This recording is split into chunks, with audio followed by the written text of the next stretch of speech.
The Windrush Compensation Scheme, Part 3. Losses made due to not being able to initially prove your stay in the UK. Now, just so you know, the application form will always state on the right-hand side what evidence to produce to support your claim. Number 1, loss of access to employment. Whether that be PAYE employment or self-employment, the amount of months you could claim for used to be capped to 12 months. I know. But this has since been removed, and you will now be compensated for the actual period you were out of work for, evidence permitted. Where an individual's actual salary is unknown, a general tariff will be used to calculate their award. Number 2, immigration application fees and legal costs. Your status application should be free. So if you paid for this, you can be compensated. Legal fees do come into this, but it's capped at £500. Number 3, denial of housing services. This includes issues with social housing allocations, emergency or temporary accommodation, the private rented sector, and the right to buy scheme. The next two pretty much explain themselves. Number 4, denial of free NHS services. Being refused NHS care or paying for treatments or medication that otherwise would have been free. Number 5, loss of access to child benefit, child tax credit, and working tax credit. Again, having these refused if applied for, or them being stopped if you were receiving them before. Other benefits can include any state pensions that were stopped, and for these two categories, no evidence is needed, as they can contact the HMRC themselves for the credits and the DWP for pensions, though of course you can still have the option to. Number 6, denial of access to higher education as a home student. Again, being refused the right to higher education or having to pay international student fees. Higher education includes certificate or diploma of higher education, foundation degree, degree apprenticeship, graduate certificate or diploma, degree with honours, BA honours or BSc honours, higher national certificate or diploma.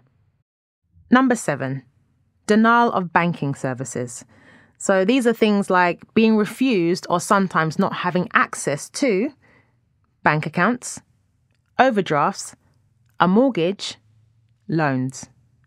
Number 8, issues with driving licenses. So that's being refused a driving license or having it withdrawn and cancelled.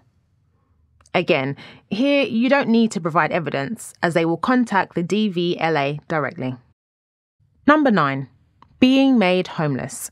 Homeless means you did not have reasonable accommodation to live in, i.e., staying in a temporary hostel or a night shelter or a bed and breakfast, squatting or other poor accommodation conditions.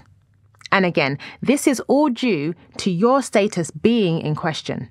The next two are big ones. Number 10, detention, removal, deportation, return. So let's get the meanings right. Detained, detention, means being held in a removal centre, a short-term holding facility, or prison under immigration powers. Removed means being taken out of the UK by the Home Office. Deported means you were removed from the UK and not allowed to return. The deportation order was cancelled. Compensation for detentions can start from £500 from after the first 30 minutes. Removals with detentions up to deportation can range from £1,000 to £10,000 in compensation. Number 11, impact on life. This is where you can claim the most, with Level 1 granting a starting claim of £10,000 up to Level 5 granting over £100,000. Level 1 is where the damaging effects were only short-lived, a few weeks, all the way up to Level 5, where the effects on your life are now irreversible. I will point out, though, that now Only primary claimants and those representing estates can claim for Level 1. Effects to mental health and stress can also fall under this, and there has been some dispute about evidence for this. If NHS services were refused and you have no money for counselling, how can you prove this? One way, stated by the Home Office: we can, with an individual's permission, commission and pay for a medical report where it would support the resolution of a claim.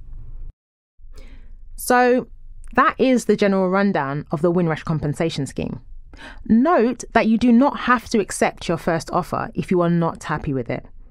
You can get your initial offer reviewed a second and third time, which are done by independent adjudicators. There's a lot to unpack here, but there are many organisations to help. We Are Digital, Voices for Change, the Windrush HELPTEAM, Windrush National Organisation, and many more, along with the government websites with all the guides to both schemes. It might seem daunting, so take your time, get your family or friends to help, and get what you deserve. Good luck.